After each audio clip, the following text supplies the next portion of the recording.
लग्नाची बेडी या मालिकेच्या आजच्या भागात आपण पाहणार आहोत ऋषभ आणि ऋतुराजची त्या मयुरेशसोबत मीटिंग सुरू असते आणि त्यावेळी ऋषभ म्हणतो की माझा राघव दादा नेहमी सांगतो की बिझनेस करताना आधी आपल्या पार्टनरचं बॅकग्राऊंड चेक करायला हवं, त्यामुळे मला तुमचं बॅकग्राऊंड चेक करावं लागेल. आणि सगळ्यात महत्त्वाचा प्रश्न असा की आमची स्वतःची पेढी असताना तुम्ही आम्हाला तुमची फ्रँचायझी का ऑफर केली, यामागे काय कारण आहे. आणि ऋषभचे हे प्रश्न ऐकून तो मॅनेजर गप्पच बसतो. मात्र तितक्यात शकुंतला देवी टाळ्या वाजवत त्या ठिकाणी येतात आणि त्यांना बघून ऋषभ आणि ऋतुराजला तर धक्काच बसतो. ते दोघेही जण उठून उभे राहतात तर शकुंतला देवी हसतच त्यांच्याकडे बघत असतात. तर दुसरीकडे घरी कार्यक्रम सुरू असतो. DIG सर राघवबद्दल बोलत असतात. सगळेच जण खूप आनंदात असतात. DIG सर सगळ्यांना सांगत असतात की राघव खूप ब्रेव ऑफिसर आहे. त्याला आत्तापर्यंत दिलेलं प्रत्येक मिशन त्याने सक्सेसफुली पूर्ण केलं आहे. त्याचा मला आणि पोलीस दलाला सार्थ अभिमान आहे. आणि त्यांचं ते बोलणं ऐकून घरातील सगळेच जण खूप खुश होतात. सगळ्यांनाच राघवचा खूप अभिमान वाटत असतो. राजश्री सुद्धा त्या ठिकाणीच असते, पण तितक्यात आयुष तिथे तिला सांगतो की आजी तुम्हाला किचनमध्ये बोलावलं आहे. आणि त्यामुळे राजश्री घाईघाईने किचनकडे जाण्यासाठी निघते. तिच्या हातामध्ये तिच्या त्या भाषणाचा कागद देखील असतो, मात्र तो किचनमध्ये कुठे घेऊन जायचा म्हणून ती हॉलमध्येच एका टेबलजवळ ठेवते. इकडे DIG सर राघवबद्दल बोलत असतात, त्याचं कौतुक करत असतात.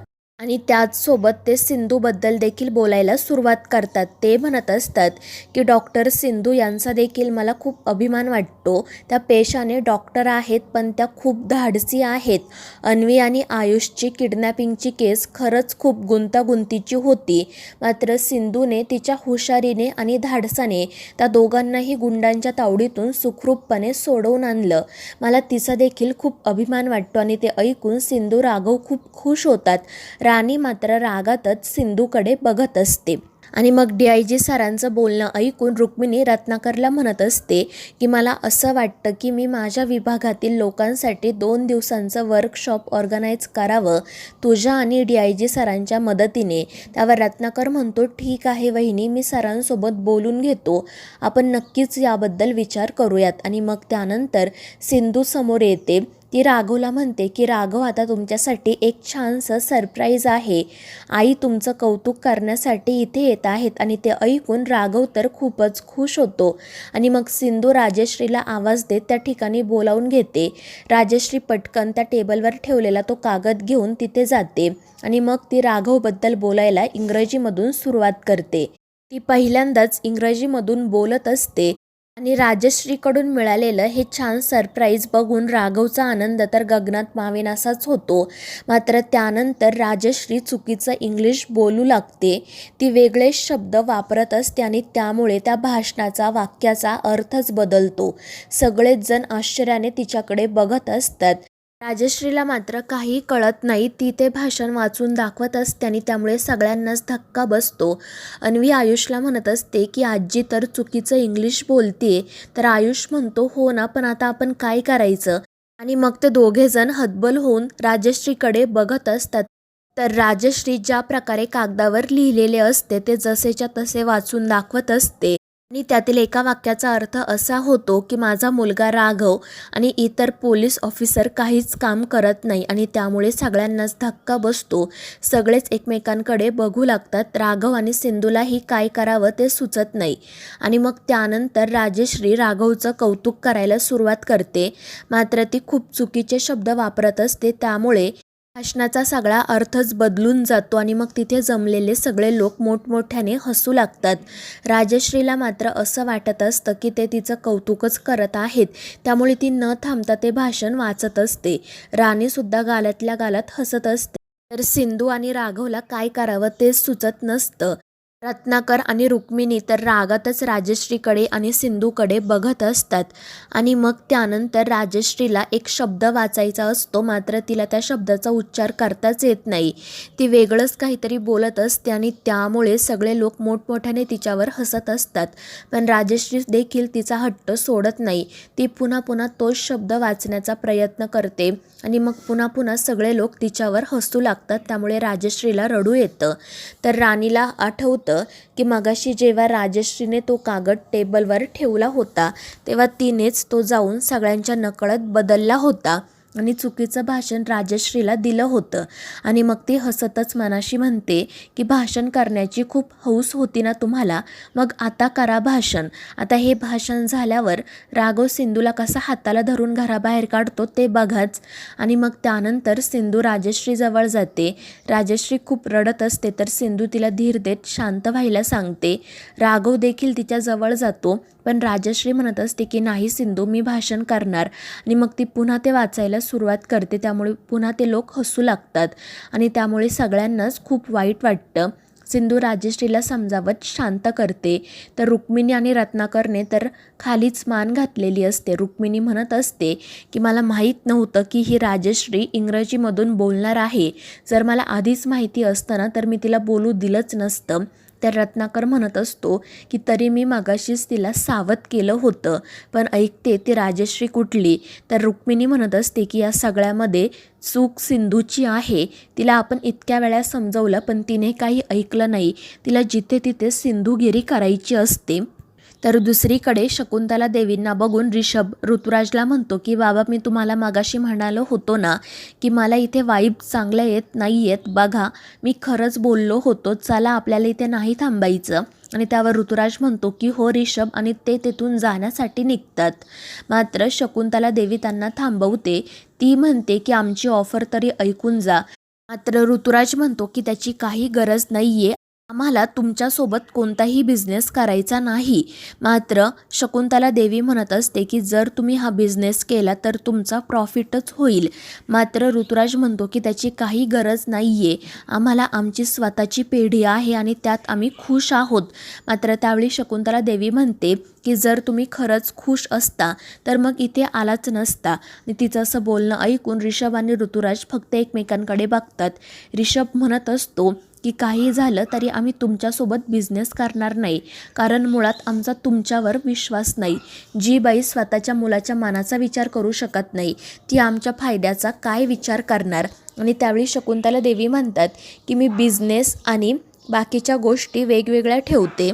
जर तुम्हालाही हे करणं जमलं तर तुमचाही प्रॉफिटच होणार आहे, नुकसान नाही. मात्र तरीही ऋषभ आणि ऋतुराज तिचं काही बोलणं ऐकून घेतच नाही. आणि मग त्यामुळे शकुंतला देवी एक वेगळाच डाव खेळायला सुरुवात करते. ती म्हणत असते की मला माहिती आहे तुमच्या घरात नेमकं काय सुरू आहे ते, आणि म्हणूनच मला आयुषचं लग्न तुमच्या त्या नातीसोबत करायचं नव्हतं. पुढे ती ऋतुराजला विचारते की जेवढा मान तुम्ही तुमच्या वहिनीला आणि दादाला देता तेवढाच मान तुम्हाला मिळतो का. त्यावर तो म्हणतो की आम्हा सगळ्यांचं एकमेकांवर खूप प्रेम आहे, तुम्ही उगाच आमच्यात भांडणं लावू नका. मात्र शकुंतला देवी म्हणते की तुमचं एकमेकांवर किती प्रेम आहे ते मला चांगलंच माहिती आहे. माझ्याच समोर कित्येक वेळा तुमच्या त्या लाडक्या वहिनीने तुमचा अपमान केलाय. तुमच्या घरात मान फक्त त्या राघवला आणि त्याच्या त्या पहिल्या बायकोला म्हणजे त्या डॉक्टरीन बाईला आहे, हे सुद्धा मला माहिती आहे. आणि आता जसा तुम्हाला मान मिळत नाही ना तसंच तुमच्या मुलाला सुद्धा मिळणार नाही. आणि त्यावेळी ऋषभ काही बोलणार इतक्यात शकुंतला देवी म्हणतात की तुझ्यासाठी तर तो पोलीस रत्नपारखी देव आहे आणि तुझी ती सिंधू वहिनी देवी. मात्र त्यांच्यासाठी सुद्धा तू तेवढाच महत्त्वाचा आहेस का याचा एकदा नीट विचार कर. त्यावर ऋषभ म्हणतो की तुम्ही आमच्यात भांडण लावण्याचा प्रयत्न करू नका. त्यावर शकुंतला देवी म्हणते की मला तशी काही गरज नाही, पण मी जे काही बोलले ना त्याचा एकदा तुम्ही शांतपणे विचार करा आणि मग निर्णय घ्या. ही ऑफर तुमच्यासाठी ओपन आहे. आणि मग त्यानंतर ते दोघेजण तेथून निघून जातात.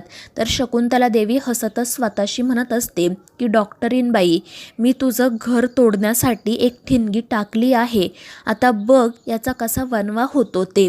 तर दुसरीकडे रत्नाकर आणि रुक्मिणी सुद्धा राजश्री जवळ जातात. रत्नाकर तर राजश्रीवर खूपच चिडलेला असतो. राणी मात्र हे सगळं काही बघून खूप खुश होते. तर रुक्मिणी या सगळ्या गोष्टीचा दोष सिंधूला देते आणि सगळ्यांसमोरच सिंधूला बोलायला सुरुवात करते. तर राजश्री रडतच म्हणत असते की मी बोलायलाच नको होतं. मात्र तरीही सिंधू म्हणत असते की नाही आई, तुम्ही असं खचून जायचं नाही, तुम्हाला राघवचं कौतुक करायचं होतं ना, मग बोला तुम्ही. आणि ते ऐकून रुक्मिणी तर अजूनच चिडते. ती सिंधूला म्हणते की तुला काही कळतं की नाही, आता सगळ्यांसमोर किती हसू करून घेणार आहेस तू. मात्र सिंधू म्हणत असते की काकू, आईंना त्यांच्या मनातील भावना व्यक्त करायच्या होत्या, मग प्लीज तुम्ही त्यांना थांबवू नका. मात्र राजश्री स्वतःच रडत म्हणत असते की नाही सिंधू, मला काही बोलायचं नाही. तर रुक्मिणीसुद्धा म्हणत असते की सिंधू, आता तू गप्प बस प्लीज, प्रत्येक वेळी तुझी ही दादागिरी आम्ही सहन करणार नाही. मात्र सिंधू काही ऐकत नाही. ती राजश्रीला फोर्स करत असते की तुम्हाला राघवचं कौतुक करायचं होतं ना, मग बोला तुम्ही, कोणालाही घाबरू नका. आणि मग अन्वी आणि आयुषही त्या ठिकाणी जातात. अन्वीसुद्धा राजश्रीला म्हणत असते की आजी तू प्लीज गिल्टी वाटून घेऊ नको, अनेक जण चुकीचं इंग्लिश बोलतात, ही काही खूप मोठी गोष्ट नाही आहे. ठीक आहे, तुला बोलायचं आहे ना, मग बोल तू. मात्र रुक्मिणी म्हणते की अन्वी तू या सगळ्यापासून लांब राहा. आणि ती राजश्रीवर सुद्धा ओरडते. त्यामुळे राजश्री अजूनच रडू लागते. आणि मग सिंधू त्या सगळ्या लोकांसोबत बोलायला जाते.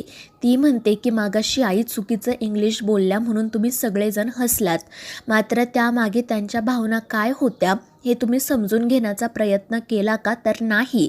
त्या आज पहिल्यांदाच इतक्या सगळ्या लोकांसमोर बोलायला उभ्या राहिल्या होत्या. त्यांना त्यांच्या मुलाचं, राघवचं कौतुक करायचं होतं, मात्र त्यांना इंग्रजीमधून नीट बोलता आलं नाही. पण त्यामागच्या त्यांच्या भावना किती खऱ्या होत्या हे तुम्हाला माहिती आहे ना. आणि मग ती पुढे असं म्हणते की आता आई पुन्हा एकदा बोलतील, मात्र मराठीमधून, आणि माझी आशा आहे की तुम्ही त्या मागच्या भावना आणि त्यांना समजून घ्याल. आणि मग ती राजश्रीकडे जात तिला धीर देत म्हणते की आई घाबरू नका, तुम्हाला राघवचं कौतुक करायचं होतं ना, मग करा कौतुक, पण आता मराठीमधून बोला. मात्र राजश्री तरीही नाही नाहीच म्हणत असते. पण शेवटी राघव तिला म्हणतो की आई मला तुझ्या तोंडून माझं कौतुक ऐकायचं आहे, प्लीज माझ्यासाठी बोल. आणि मग राजश्री बोलायला तयार होते. आणि मग ती पुन्हा आनंदाने राघवबद्दल बोलायला सुरुवात करते. ती राघवचं खूप कौतुक करते आणि त्यामुळे राघव आणि सिंधूला खूप आनंद होतो. सगळेच जण खूप खुश होतात. तिथे आलेले लोकही तिच्यासाठी टाळ्या वाजवतात. राणी मात्र तोंड पाडूनच बसलेली असते. तर सिंधूला प्रश्न पडलेला असतो की मी लिहून दिलेलं भाषण असंच होतं, मात्र कोणीतरी त्यातील शब्द बदलले आहेत, पण कोणी? तर मित्रांनो, या मालिकेच्या पुढील भागांमध्ये आपण पाहणार आहोत. सिंधू राजश्रीला सांगत असते की आई तुमचं शिकण्याचं स्वप्न मी नक्की पूर्ण करणार. तर दुसरीकडे राणी शकुंतला देवींना एक महत्त्वाची फाईल देत म्हणते की या फाईलमुळे त्या रत्नपार्किंगच्या बुडाखाली आग लागेल आणि त्यांचं संपूर्ण घर उद्ध्वस्त होईल. तर मित्रांनो, या मालिकेच्या पुढील भागांच्या अपडेट्ससाठी आपल्या चॅनेलला सबस्क्राईब करा.